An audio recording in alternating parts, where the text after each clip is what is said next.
de operador de caixa, ele é um curso bastante complexo. Esse vídeo ele vem dar um resumo de tudo que vocês vão ver, obviamente, de forma mais aprofundada, de como são os passos para você se tornar um operador de caixa mais eficiente, né? Então, você tem que entender que o operador de caixa ele vai se ocupar de calcular, receber e registrar os diversos pagamentos que vão existir, além de verificar documentos, assinatura e todas as regularizações das transações financeiras para poder fazer o fechamento de caixa. É uma das funções mais importantes dentro da loja, porque é a função que vai levar em conta todo o controle de entrada de dinheiro da empresa. Então esse curso ele vai abranger essas competências para tornar mais eficiente e mais eficaz, para você se sentir mais motivado, né, para se aperfeiçoar. Esse curso ele tem uma relação muito forte com técnicas de vendas. Vocês vão ver durante os slides que tem uma relação muito forte nesse sentido. Então, primeira coisa, existe um checklist, uma lista de verificação. A primeira é a questão da sua atitude.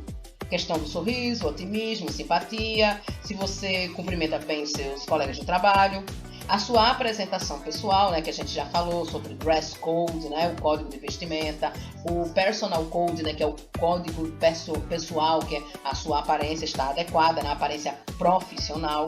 E também a questão do ambiente de trabalho. Primeira coisa, a organização, se tudo está no seu respectivo lugar para você não se atrapalhar no momento de atender o cliente. Segundo, se está tudo limpo. Outra, os suprimentos, você tem todos os formulários, se as canetas estão em condição de uso, se a impressora está com a bobina, se você tem bobina de reserva, se todos os equipamentos estão funcionando, se estão disponíveis, se as linhas telefônicas estão ok, se a internet está ok, quais são as situações especiais para o momento do atendimento. Se você está se é um restaurante, você, por exemplo, você pode olhar se tem todos os itens no cardápio. Então, esses são passos de planejamento e organização para você começar o atendimento, né? O segundo passo seria o conhecimento e o preparo. Ele tem que estar integrado com tudo que a empresa faz. E ele tem que entender bem todos os produtos. Muitas vezes, no momento de passar no caixa, principalmente em lojas de roupas, a minha experiência e a experiência de muitos alunos que trabalham em lojas de roupas falam sobre a questão de, no momento do caixa, ver produtos com etiquetas trocadas por preços mais baratos. Então, você que passa o tempo todo os produtos, você acaba meio que memorizando todos os preços. Então, você sabe que aquilo ali há uma discrepância. E tem que analisar a questão da identificação de todos os produtos para ver se não tem alguma coisa para prevenir, principalmente as perdas, né? Então, você, para se sentir com conhecimento, se sentir preparado para o trabalho, você deve conhecer o sistema de identificação de todos os produtos, os códigos, as opções, os quantitativos. Está sempre disponível as informações dos produtos, dos serviços que o estabelecimento oferece, código, nome do produto, especificações, para evitar principalmente as perdas. Saber se o estabelecimento dá ao caixa autonomia para efetuar descontos. Muitos supermercados têm isso, em que o caixa, quando você apresenta o folheto da concorrência, você pode dar um desconto imediato. E também você tem que ter autonomia e conhecimento para prevenir situações e serviços sem preços, que quando você identifica, você deve informar a área de controle de pedidos para solicitar a informação correta e a correção imediata. Nenhum produto pode ficar sem preço nem deixar de constar no sistema. Terceiro passo seria a noção de liquidez. O que seria isso? As diversas formas de pagamento. Hoje não se paga apenas com dinheiro, se paga com cartão de crédito, cartão de débito, cartão presente, com tickets, e tudo isso com sistemas online de pagamento. Então, tudo isso deve ser levado em conta. Então, a gente tem que levar isso em conta de forma muito significativa. No vídeo anterior, vocês viram a questão das notas, que são muito fáceis de falsificar.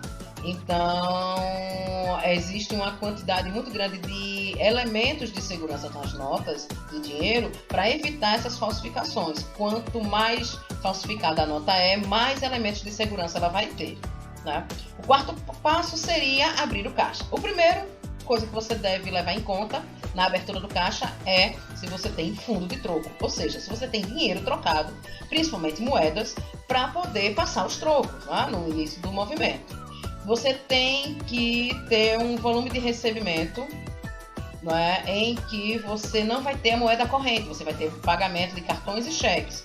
E isso é um indicador importante, porque ela vai determinar o volume de recebimento em moeda corrente. quanto mais pagamentos em dinheiro, mais a necessidade de fundo de caixa, de fundo de troco. Se você tem um caixa que recebe muito cartão, você não vai ter tanta necessidade de fundo de caixa. Mas se você tem um caixa que recebe muito dinheiro, precisa, né? Tem que ter uma ideia de valor médio da transação. Quanto mais baixo é o valor, mais moedas e mais notas pequenas, notas baixas você vai precisar. Se você trabalha num caixa de casquinha de sorvete, você vai perceber que você vai precisar de muito troco de moeda. Mas se você trabalha numa loja que vende TVs, você não vai precisar tanto de troco. Você vai estar fazendo mais transações com cartão de crédito ou de débito. E também a quantidade de clientes. Tem dias que tem mais clientes que outros, então você vai precisar de mais fundo de caixa, né? Mais fundo de troco nesses dias do que em dias que não tem tanto movimento. Então, início de mês, fim de mês, né? Dia 15, que são os dias de pagamento, são os dias que tem mais movimentos no caixa, né? O quinto passo, receber o fundo de caixa. Você tem que contar o dinheiro, você recebe isso do controle de caixa ou do próprio dono da empresa e você dá um recibo de fundo de caixa, tem que estar assinado. Porque o único responsável pela guarda dos valores recebidos naquele momento é você, certo? Então, você tem que conferir todos os valores. E isso não tem a ver com confiança. A palavra confiança ela só é levada em conta quando você conferir. Certo?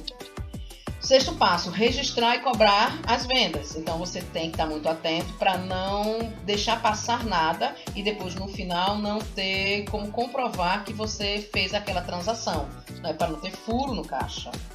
O sétimo passo, receber os pagamentos. Você pode ser penalizado nesse momento se o erro foi seu. Então, toda atenção é pouca para isso.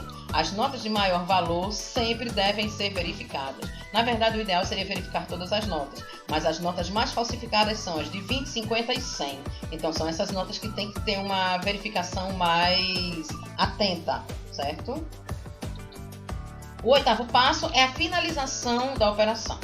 Em mercados e lojas, você deve verificar se todos os produtos foram inseridos no sistema.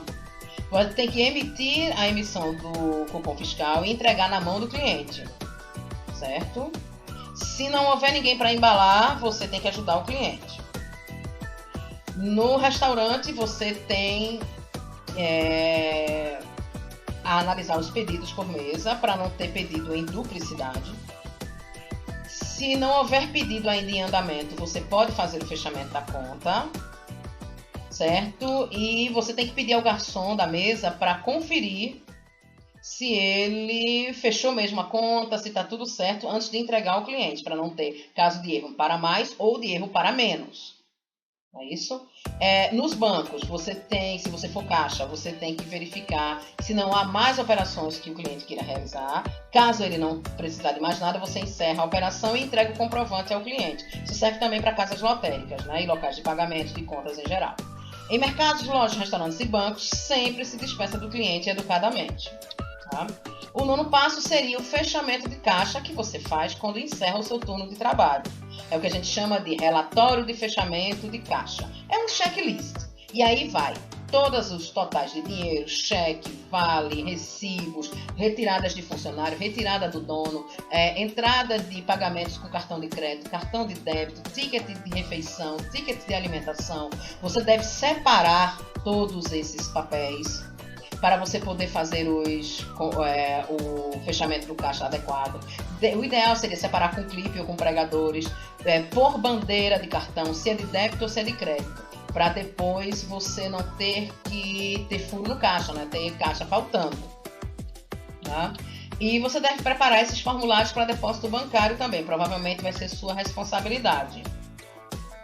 Tá? E tudo isso tem que passar por registro, não pode fazer nada sem nenhum registro. Se for feito um depósito por você, você deve trazer o comprovante de depósito e anexar ao seu caixa, para poder provar para onde foi o dinheiro, né?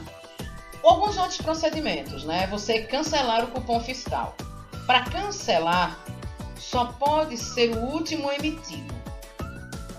Então, você não pode cancelar cupom fiscal que já se passou muito tempo. Você só pode cancelar o cupom fiscal que está sendo emitido naquele momento.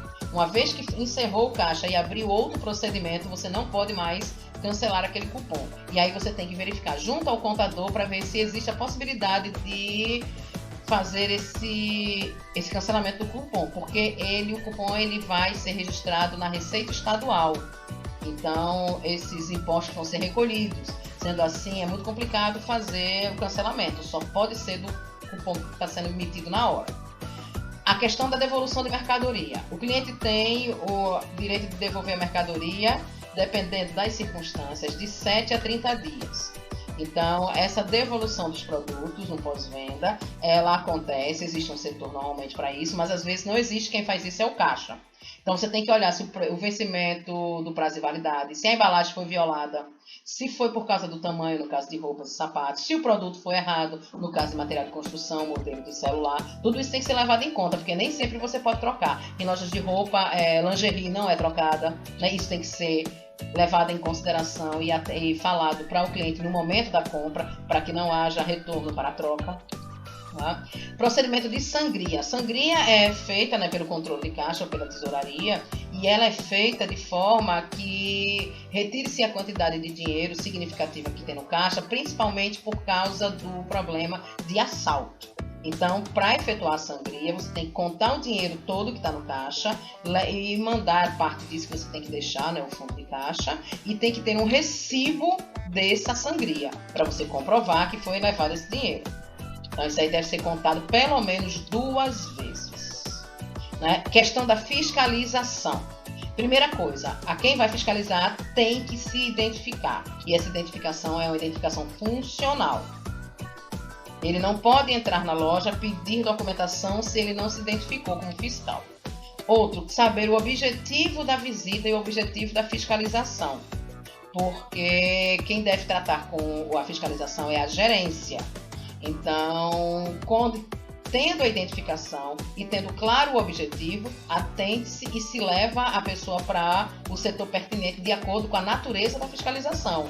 Então, não é qualquer pessoa que chega lá, tem pessoas que têm que estar identificadas. Podem ser da Receita Federal, da Receita Estadual, pode ser a questão relacionada à vigilância sanitária. Então, tudo isso deve ser identificado, né, para a pessoa poder fazer um bom atendimento. Pode ser do Corpo de Bombeiros, pode ser da dengue. Então, você tem que saber quem é que está aparecendo ali, né? E as dicas finais, né? Primeiro, desenvolver um bom relacionamento, né, nas agências bancárias, porque isso facilita muito o acesso, né, para você ser mais rápido no seu atendimento. Respeitar sempre o cliente, né, para não tentar empurrar para ele balas doces e sim dar o troco de forma correta, para não infringir o Código de Defesa do Consumidor. Treinar o suficiente para operar com segurança os equipamentos do caixa, né, para evitar erros de leitura, para evitar que você tenha perda, tenha extravio ou deixe de registrar um produto e o cliente leve. Né? E também evitar atender um cliente, mais de um cliente de uma vez. O ideal é atender um cliente por vez, né, para poder atender os pedidos na forma da ordem que o cliente chega. Né? Então, você atende ele de acordo com a ordem de chegada e de forma unitária. E terceiro, pelas máquinas de cartões, pelos computadores, por tudo que está no seu PDV, né? Tudo que está no seu terminal de atendimento, para que você possa ter um atendimento adequado.